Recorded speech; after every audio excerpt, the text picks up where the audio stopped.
big gold cross and stroll up and down the white sand, and the girls would see him and he'd look them over and pick one out. Cousin Paolo had said there'd be work in Boston. Chinga, Cousin Paolo. Fuck him. There was nothing in Boston but snow and snotty, dried-up women with zippers between their legs, and big black dudes who liked to beat up little Cubans. Now Felix had a job. It was work he knew well enough. It was work he'd done before.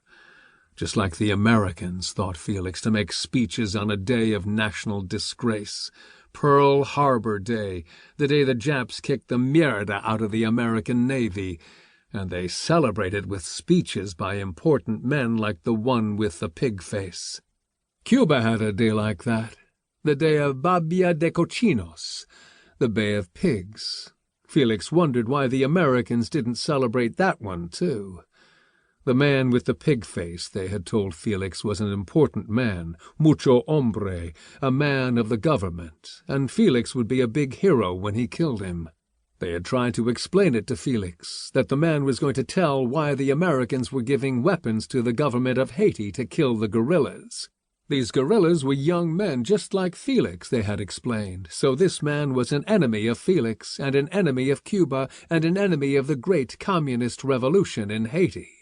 Chinga these Haitian guerrillas, chinga their revolution, chinga this pig-faced man who wanted to make a speech in the old square brick building in Boston.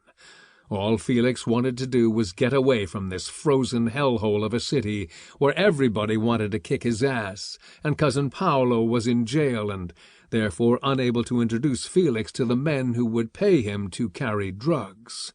He turned up the collar of his thin windbreaker and shivered. The sign told him that the temperature had dropped another degree. Tan frio. Too damn cold. It was 6:56. He eased himself closer to the front entrance of the building. His finger lightly stroked the trigger of the little gun in his pocket. 2 uniformed policemen stood by the steps. Warm orange light shone through the windows of the building. The policemen looked cold and bored, as if they'd rather be inside. Felix tried to look bored, too. He didn't have to try to look cold. The 2 black limos pulled up, close to the steps, closer to the entrance of the building than Felix had expected. A tall man with a child perched on his shoulders stepped up beside him, and he could feel people pushing up in back of him. They had seen the limos, and they were gathering around to see the man with the pig face. They had shown him a picture of the man. He was an old man with round pink cheeks and a flattened-out nose and white hair and tiny eyes. A pig-faced man. Felix had looked at the picture for a minute and nodded. He wouldn't forget the face. The man's name, they told him, was Thurmond Lampley. Felix had shrugged. He didn't care what the man's name was. He was the Deputy Assistant Secretary of State for Latin American Affairs, they told him. Felix rolled his eyes. He was an enemy of the brave guerrillas in Haiti, they continued, an enemy of Castro, an enemy of Cuba, and Felix didn't even bother to tell them that he didn't give a shit who the man was or what he believed. They told him it would be a good and brave thing to kill this pig-faced man. Felix remembered what he had said. "I do not hate this man," he had said, "but I am happy to kill him. Tengo cojones. I have plenty of balls." The $1,000, the trip back to Miami, these were the things that made Felix happy to kill this Thurmond Lampley with the pig face.